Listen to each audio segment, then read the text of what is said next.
Next is the transverse wave.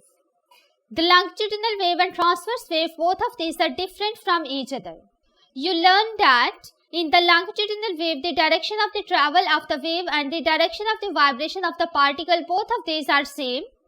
But in the transverse wave, both of these directions are not same. In the transverse wave, the particle of the medium moves perpendicular to the direction of the travel of the wave. Let me draw here the wave. Consider that this wave is going towards right. So you have to produce the vibration by vibrating the particle here perpendicular to this direction. Then the particles may vibrate in upward direction and these may vibrate in downward direction. I can simply say that in the transverse wave, the particle of the medium moves perpendicular to the direction of the travel of the wave. Because here the particles are vibrating up and down and the wave is traveling towards right. There is angle of 90 degree between both of these. 90 degree angle showing that both of these are perpendicular to each other. You can see here the definition of the transverse wave. In a transverse wave, the particles of the medium moves perpendicular to the direction of the propagation of the wave.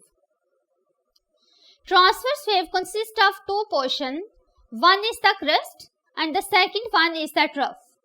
Now what is the crest and the trough?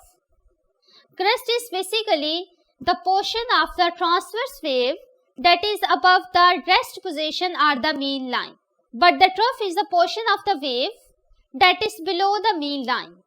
Both of these, crest and trough, combine to give the transverse wave. And also, just like the longitudinal wave, the compression and rarefaction, both of these moves in the direction of the propagation of the wave. Here the wave crest and trough, both of these moves perpendicular to the direction of travel of wave. Because in the transverse wave, the vibration of the particle is perpendicular to the direction of the travel of the wave. And the wavelength is the distance between two consecutive crests or two consecutive troughs. What are the examples of the transverse wave? The transverse wave include the light waves, X-rays, microwaves, radio waves. All of these are the transverse wave. You can see here, such wave consists of the crest and trough. At crest, the particle displacement is higher than the usual. So basically the displacement of the particle increases at the crest. At the trough, the particle displacement is lower than the usual. Means that the displacement of the particle decreases at the trough. The wave crest and trough both travel perpendicular to the wave direction. The waves on the surface of the water and the light waves, both of these are the transverse wave. Next, see the crest and trough. In this figure, you can see here, the wave is going towards the right and the source is vibrating here up or down. Both of these are perpendicular to each other. That's why the wave which is shown here, it is basically the transverse wave.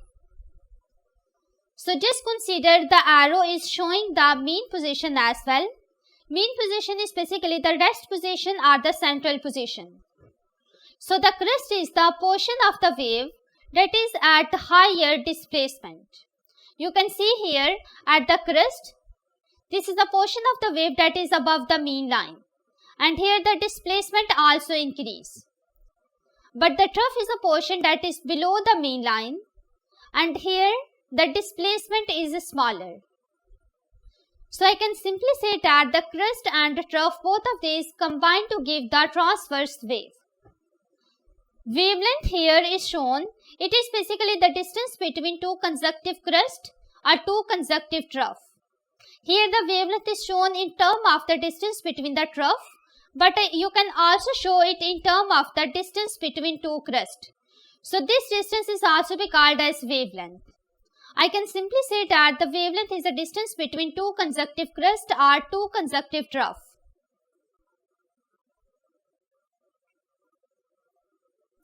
Here is the difference between the longitudinal and transverse wave. Let's open this.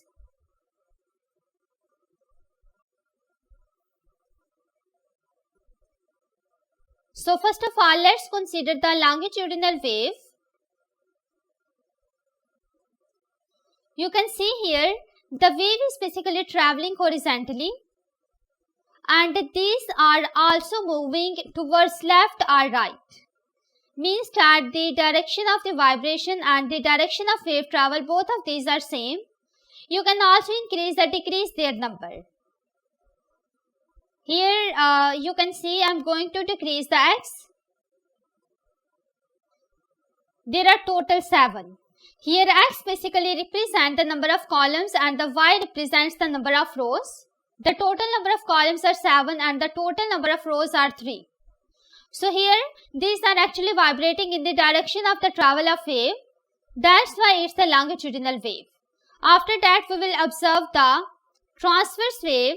Now you will see all of these will move up and down. But still the wave is traveling towards right, means that in horizontal direction. So I can simply say that in the transverse wave, the direction of the travel of the wave and the vibration, both of these are perpendicular to each other. There is angle of 90 degrees between both of these. So in this way, you can differentiate between the longitudinal wave and the transverse wave. Let's go back.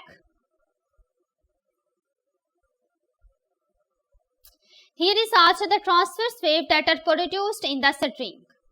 Let's open this.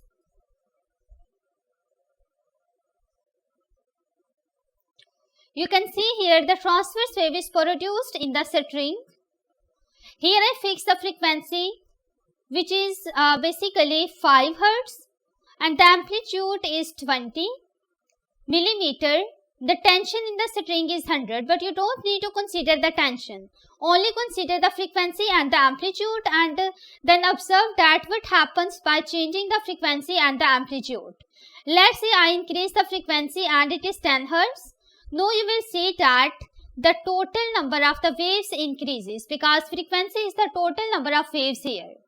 And if you decrease the amplitude, then what will happen? The vertical distance decrease. When you increase the amplitude, you can see here the distance, which is the maximum displacement, it also increases. So in this way, the waves are produced in the string, and these are the transverse wave. Means that the direction of the travel of the wave and the direction of the vibration, both of these are perpendicular to each other. Let's go back now.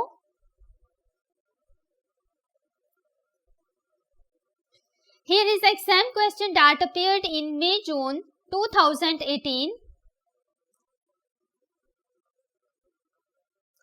Which row shows an example of the transverse wave and an example of the longitudinal wave? So here we have to show that which one of the following waves are the transverse and which one of the following waves are the longitudinal wave. First of all here is the transverse wave and then longitudinal wave. Answer A, light wave and radio wave. B, radio waves and the sound wave. C, sound waves and the water waves. D, water waves and the light waves. So first of all, you know that in the transverse wave, the particle vibration is perpendicular to the direction of the travel of the wave. But in the longitudinal wave, the direction of the travel of the wave and the particle vibration, both of these are same. The transverse wave are just like the light waves, or these are the X-rays as well as gamma rays. But here the longitudinal wave is basically the sound wave or the water wave. So see the options. In the answer A, it's given that the light wave is the transverse wave, which is correct. But the radio wave is also the transverse wave. It's not the longitudinal wave. That's why it's incorrect. In the answer B, the radio wave is the transverse wave. It's correct. But the sound wave is also the longitudinal wave. It is also correct. That's why the answer B is correct from here. In the answer C, the sound wave is not a transverse wave. It's basically the longitudinal wave. And in the answer D, the light waves are basically the transverse wave. These are not the longitudinal wave. That's why the correct answer is B from here. Let's see the answer and explanation again. The correct answer is B. Longitudinal waves are those in which the wave particles moves in the direction in which the wave travels.